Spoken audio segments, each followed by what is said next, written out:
Bismillahirrahmanirrahim. Assalamualaikum warahmatullahi wabarakatuh. Jumpa kembali anak-anakku kelas 3 yang solih-solihah. Bagaimana kabar kalian hari ini? Semoga kita semua dalam keadaan sehat. Sudah siapkah kita belajar hari ini? Kalau sudah siap, mari perhatikan. Anak-anakku kelas 3 yang solih-solihah,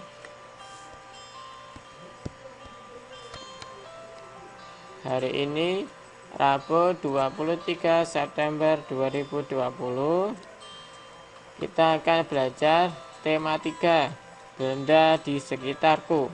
Subtema 1, aneka benda di sekitarku, di pembelajaran ketiga, dengan materi 1. Benda terbuat dari kertas. 2. Jenis alat ukur.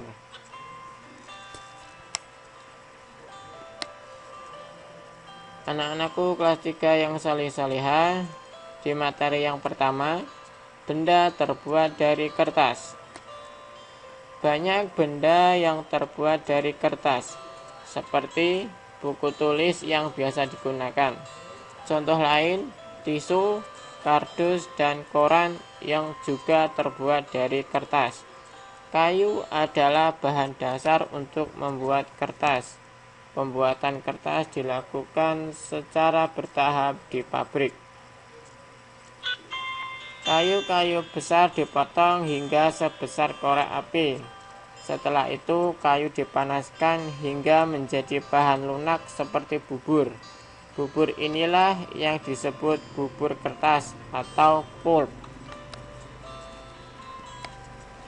Proses selanjutnya, pulp diberi pewarna dan disaring hingga kandungan airnya habis.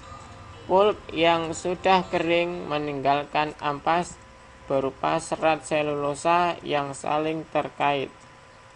Kemudian serat selulosa ini digiling hingga pipih menjadi seukuran kertas yang diinginkan. Cobalah kamu menulis di atas kaca. Apakah hasil tulisanmu di atas kaca seperti di kertas? Tentulah tidak. Kertas memiliki sifat banyak, dapat menyerap air. Kertas dapat menyerap tinta pulpen dengan baik. Dengan demikian, semua yang kamu tulis di kertas dapat dibaca dengan jelas. Istilah yang terdapat pada wacana tersebut antara lain: lunak, artinya lembut atau empuk. Pulp adalah bubur kertas. Ampas artinya sisa barang yang telah diambil sarinya. Serat yaitu jaringan serupa benang atau pita panjang. Selulosa adalah polisakarida yang dihasilkan oleh sitoplasma sel tanaman yang membentuk dinding sel. Pipih artinya tipis rata. Digiling artinya dilumatkan atau dipipihkan sesuatu dengan anak batu giling dan batu giling. Menyerap, meresap atau merembes. Kardus adalah karton. Molekul, bagian terkecil senyawa yang terbentuk dari kumpulan atom yang terikat secara kimia. Yang kedua yaitu jenis alat ukur. Perhatikan gambar di bawah ini. Ada meteran roll, ada meteran saku, ada meteran pita. Masing-masing memiliki fungsi yang berbeda-beda. Alat ukur panjang bermacam-macam. Ya, yang pertama meteran rel. Ini biasanya digunakan untuk mengukur lebar jalan, mengukur panjang halaman sekolah, mengukur panjang lompatan.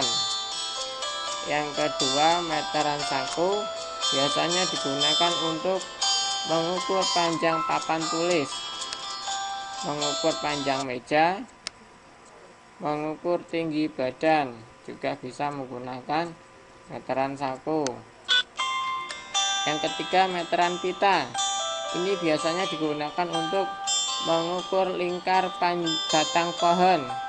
Jadi lingkar batang pohon itu bisa diukur dengan meteran pita. Meteran pita juga biasanya digunakan untuk mengukur panjang kain. Selain itu juga bisa digunakan untuk mengukur lingkar pinggang. Tugas yang pertama, tuliskan alat ukur yang tepat untuk mengukur benda-benda berikut. Ya, ada sebuah tabel nomor bagian yang diukur dan jenis alat ukur yang digunakan. 1. Tinggi badanmu. Tinggi badanmu bisa diukur menggunakan alat. Yang kedua, panjang lingkar pinggang. Yang ketiga, panjang meja di kelas. Yang keempat, panjang lompatan temanmu. Yang kelima, lebar papan tulis di kelasmu. Yang keenam, panjang halaman sekolah. Tugas ini ada di buku paket tematika halaman 30. Ananda bisa mengerjakannya langsung di buku paket.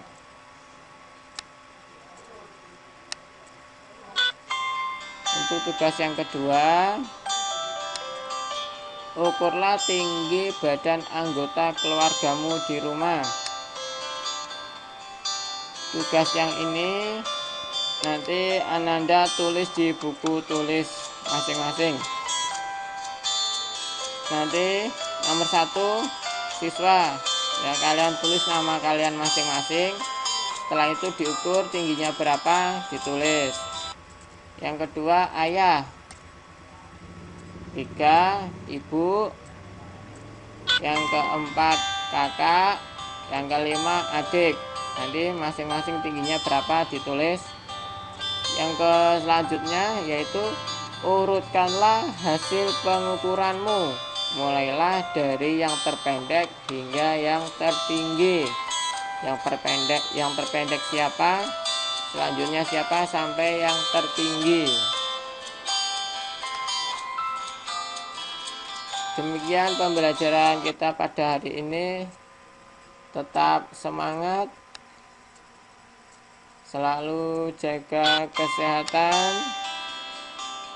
rajin belajar. Terima kasih. Wassalamualaikum warahmatullahi wabarakatuh.